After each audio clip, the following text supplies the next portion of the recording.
અમરેલીના ધારીમાં mission broad gauge અભિયાન અંતર્ગત ધારી પત્રકાર સંઘ દ્વારા એક પ્રશંસનીય અને અનોખો કાર્યક્રમ યોજવામાં આવ્યો હતો.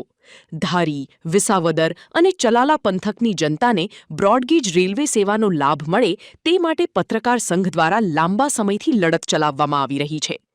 આ અભિયાનના ભાગરૂપે ધારી શહેરમાં આવેલા વિવિધ મહાનુભાવોની પ્રતિમાઓની સફાઈ કરી ફૂલહાર અર્પણ કરવામાં આવ્યા હતા. સરકાર સુધી પ્રજાનો અવાજ પહોંચાડવા માટે શંખનાદ કરી આ બિનરાજકીય આંદોલનને વધુ વેગ આપવામાં આવ્યો હતો. આ કાર્યક્રમમાં સ્થાનિક જનતા પણ મોટી સંખ્યામાં જોડાઈ હતી અને મિશન બ્રોડગેજને વ્યાપક સમર્થન પ્રાપ્ત થયું હતું. પત્રકારોની આ પહેલથી હવે રેલવે સુવિધાની માંગ વધુ પ્રબળ બની છે.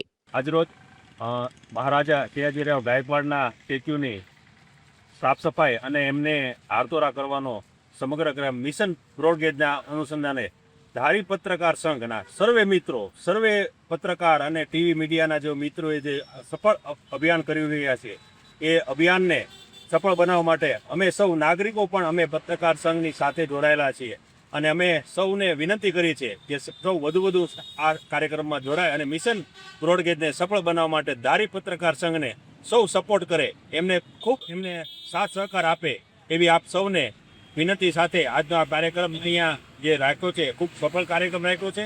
જે પત્રકાર સંઘને આભારી છે.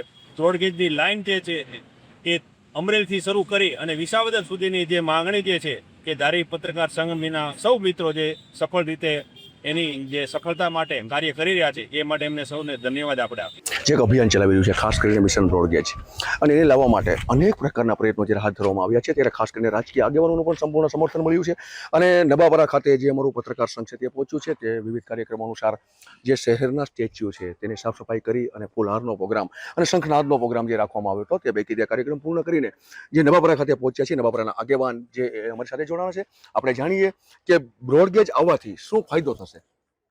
બ્રોડગેજ આવવાથી આપણો જે પછાત વિસ્તાર છે તે સમૃદ્ધ થઈ ગયું છે. ધારી, સલાલા, વિસાવદર, અમરેલી જે વિસ્તાર અત્યારે જે ગરીબીમાં છે તેનું પણ આપણે પ્રગતિ થઈ ગયું છે. અને બીજું કે અહીંયાથી પબ્લિકને આવવા જવાની સુવિધા મળે. દાખલા તરીકે આ નવાપરાથી અત્યારે લગભગ 1000 માણસો જેવા કે 1200 માણસો જેવા અત્યારે જે સિટીમાં રહે છે તેને સગવડ મળશે અને એની માટે આ જે પત્રકાર મિત્રોએ આ અભિયાન ઉપાડ્યું છે એનો અમે ખૂબ ખૂબ આભાર પણ માનીએ છીએ. અને આ રીતે આ લોકો જો કરશે તો અમને ચોક્કસપણે બ્રોડગેજ મળશે એવી અમે આશા રાખીએ છીએ. પૂર્વ સરપંચ સાહેબ, આપ જાણો છો કે જ્યારે મિશન બ્રોડગેજ પત્રકાર સંઘ ચલાવી રહ્યું છે અને કે જે માગણી કરી રહ્યું છે તે માગણી ખરેખર સાચી છે. અત્યારે જે પત્રકાર મિત્રોએ જે આ અભિયાન ઉપાડ્યું છે એ બિરદાવવા લાયક છે.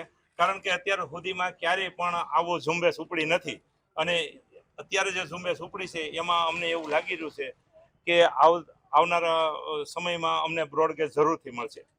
હજી એક પ્રશ્ન પૂછીશ આપને કે ખરેખર જો બ્રોડગેજની સેવાને રૂપાંતરિત કરવામાં આવે મીટર ગેજની જગ્યાએ તો એક ફાયદો તો છે જ તે આપણે કે ભાઈ દૂરના સ્થળો સુધી આપણે પહોંચી શકીએ, પણ તે ઉપરાંત બીજા કેવા ફાયદાઓ છે એ પણ જણાવો. અત્યારે જો બ્રોડગેજ લાઈન અહીંયા નખાય તો અહીંયા માલગાડીની આવક જાવક વધે, જેને કારણે બીજો આપણે વ્યવહાર જે કોઈ વસ્તુનો છે કે આપણે કોઈ જીવન જરૂરિયાત વસ્તુ હોય એની પણ સગવડ આપણે વધી શકે એવું મને લાગી રહ્યું છે.